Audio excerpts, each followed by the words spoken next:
Jonah might sing. Talk about it. Trust me, Don. That's what's cold, bro. Like, you were speaking sense still. Like, yeah, I thought what you said. Glory to God. We say glory to God, man. Ah, my head, bro. This girl, bro. What am I done? It is, you know what it is? It's about relationships now.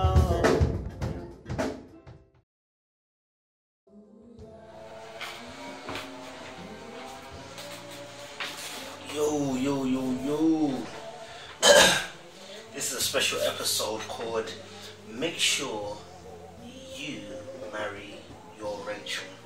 And we're basing this off Genesis 29. Remember I said everything I talk about relationships, everything's in the Bible. Then we translate it to the world. So we're talking about relationships and make sure you date the Rachel. What am I talking about? Genesis 29 from verse 17.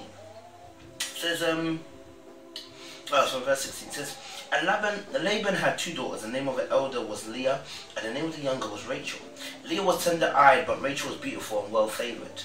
And Jacob loved Rachel and said, I will serve the 7 years for Rachel, thy younger daughter. And Laban said, it's better that I give her to thee than I should give her to another man. Abide with me. Okay, so already we can establish here Jacob wanted Rachel and not Leah. There's a lot of men today in this generation who have married a Leah. It says that she was tender-eyed. But Rachel was fair. And that's the one that when he came into the vicinity, he ran, he kissed her, he wept. Do you get me? Man walked 3,000 miles, fam. And that's another thing as well. The guy walked about 3,000 miles. The guy kissed this girl, he wept. You know what I'm saying? When he saw her, because he must have reminded me of somebody. And this is the girl that he found irresistible. That he was willing to work for 7 years to have. My little shit. Fantastic. This guy was willing to wait for 7 years for this girl. You see, when you marry a Leah, you're literally wasting time. Because you're going to go round in circles and circles. Listen, that story where Jacob, Leah and Rachel, Jacob never loved Leah. So when it came down to the crunch, the two sons that he actually really adored were Joseph and Benjamin, because those were the sons that were given by Rachel.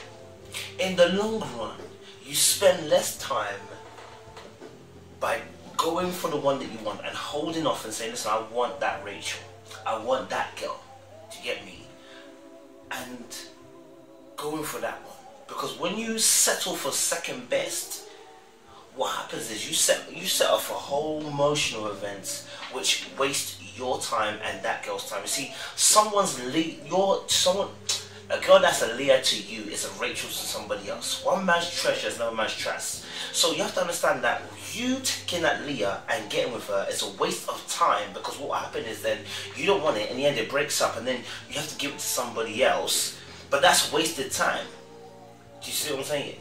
You had to go through a whole circle of events, maybe mishaps, all sorts of madness. You've wasted time. And then you've wasted the time for her to be happy with the person who she's going to be a Rachel to. You see, everyone has the ability to be a Rachel to somebody. Do you feel what I'm saying? Because Leah was second best in this situation. Though she was pretty, she was second best to Rachel, because Rachel was fair, beautiful, full-figured. Do you know what I'm saying? That's what he wanted. So you waste time when you choose the wrong person. See what I'm saying? And how do you choose the wrong person? When you choose the wrong person, in the Bible later on, Laban gives his daughter Leah onto Jacob. How? In the middle of the night. I'll read the scripture to you.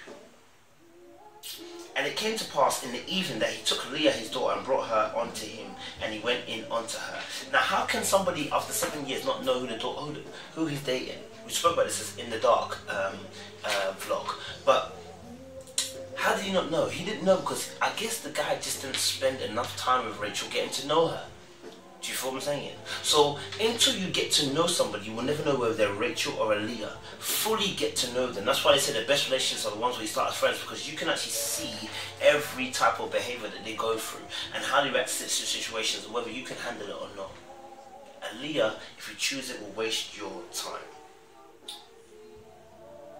You will never be satisfied if you choose Leah. There will always be another girl. You always be looking and say, oh my days, fam, that girl there, that girl there. I'm not just talking about looks, I'm talking about the fact that you'll meet somebody more compatible and that will annoy you. And you're locked up in a relationship. How many times do we see people locked up in a relationship and then they say, oh yeah, no, that person's more compatible. They end up breaking a relationship more often by cheating first before they break it up, before they go with their Rachel.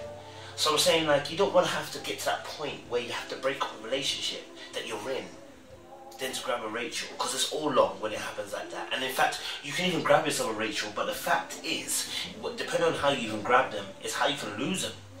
So you can end up stealing Rachel, or you can end up breaking your relationship for Rachel, but then Rachel breaks up with you because, do you know what I'm saying? She thinks that she's found her Jacob. So it's like, fam, listen, you don't want to waste time by going with a Leah. You want to go straight for your Rachel. And once you spotted Rachel, grab her, hold on to it, don't let go, don't do the madness. You feel me? And the time that you spend with Leah, if you choose a Leah, you will end up hurting her. She will be hurt. And when girls get hurt, yo fam, it's long. When girls get hurt, it's as long. Because we don't know how, after that you don't know how they're going to react, how they're going to behave, what baggage they're going to take into the next relationship, you know, and that baggage, will it allow, that baggage, how heavy is it? The heavier the baggage, the more dangerous it is. Someone's got to carry that load, you feel me? So you've got to make sure you don't want to marry a Leah, you want to marry a Rachel, so that your time is smooth. Yes, you'll have arguments, yes, you'll have disagreements, but you've married the right girl who will support, love you, and who is like somebody, you know. And last but not least, just avoid you from cheating. Just avoid you from cheating in the end. You get with the wrong girl, Leah, and you end up cheating. A lot of men do that. They're with the wrong girl completely, but they're with the girl just because, you know, maybe the sex is there. You know what I'm saying? Maybe she's the only girl that was on the offer at the table at the moment. Maybe because you wanted to buy some time. Maybe because you actually thought she was a Rachel, but then you find out she's a Leah. But you didn't take the time to get to know. That's what I'm saying. It's important that we take time to get to know somebody so we know whether we're the Rachel or the Leah. Sometimes God will just tell you this is the person, no doubt. But ordinarily, get to know that person. Don't marry somebody, don't get somebody in the dark. Have illumination, have light. Trust me, Don. That's just cold, bro. Like, you were speaking sense still. Like, yeah, I thought